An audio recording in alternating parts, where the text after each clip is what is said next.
ఇవాళ మనం జనరల్ గా ఆడవాళ్ళల్లో నీరుడికి సంబంధించిన ప్రాబ్లమ్స్ ఏమేమి ఉంటాయో తెలుసుకుందాం. Hi, I'm doctor Sirisha, consultant in obstetrics and gynaecology, ఎరీట్ హాస్పిటల్స్, గచ్చిబౌలి.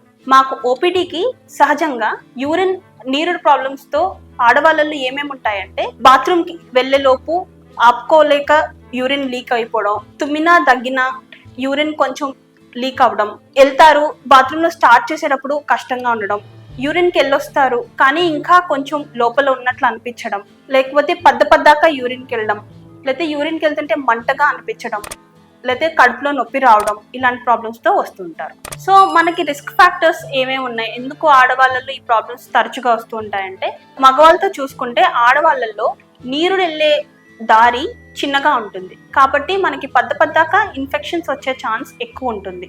అది కాకుండా డెలివరీ అయినప్పుడు లేదా ప్రెగ్నెన్సీతో కూడా మనకి అక్కడ స్ట్రెంగ్త్ తగ్గిపోయి ఈ ప్రాబ్లమ్స్ తరచుగా వచ్చే అవకాశం ఉంటుంది. అది కాకుండా వయసు మళ్ళుతున్న కొద్దీ కింద మనకి వెజైనల్ హెల్త్ అంటాం, లేకపోతే మజిల్ స్ట్రెంగ్త్ తగ్గిపోవడం వలన కూడా మనకి యూరిన్ వెళ్ళే ప్రాబ్లమ్స్ వస్తాయి. షుగర్ ఇలాంటి వ్యాధులు ఉండడం వలన నరాల పైన ఇంపాక్ట్ ఉండడం వలన కూడా మన యూరిన్కి వెళ్ళినా కానీ కంప్లీట్ గా మన యూరిన్కి వెళ్లకుండా కొంచెం మన నీరు సంచిలో ఉండిపోవడం ఇలాంటివి జరిగే అవకాశాలు ఉంటాయి. సో వీటిని ఎందుకు మనం ట్రీట్మెంట్ తీసుకోవాలి అని అంటే, ఇలాంటివి జరుగుతున్నప్పుడు ఫస్ట్ లో మనం ట్రీట్మెంట్ తీసుకోకపోతే అది ఉన్నదానికంటే ఆ ప్రాబ్లం పెరిగే అవకాశం ఎక్కువ ఉంటుంది. అదే కాకుండా పద్దాకా యూరిన్ ఇన్ఫెక్షన్స్ వచ్చే ఛాన్స్ కూడా ఉంటుంది. వీటికి ట్రీట్మెంట్ ఏముందో మనం తెలుసుకుందాం. అన్నిటికీ సర్జరీయే సొల్యూషన్ కాదు, వాటికి మనం మెడిసిన్స్ ఇవ్వచ్చు.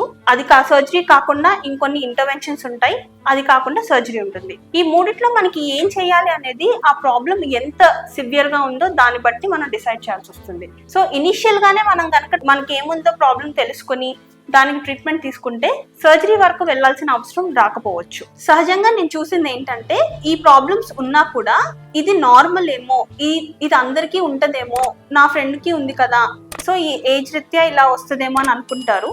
కానీ అలా కాకుండా మనం గనక ఈ ప్రాబ్లమ్ కి డాక్టర్ కి చూపించుకుని దీనికి తగ్గ ట్రీట్మెంట్ తీసుకుంటే దీనికి విరుగుడు ఉంది. It can be treated.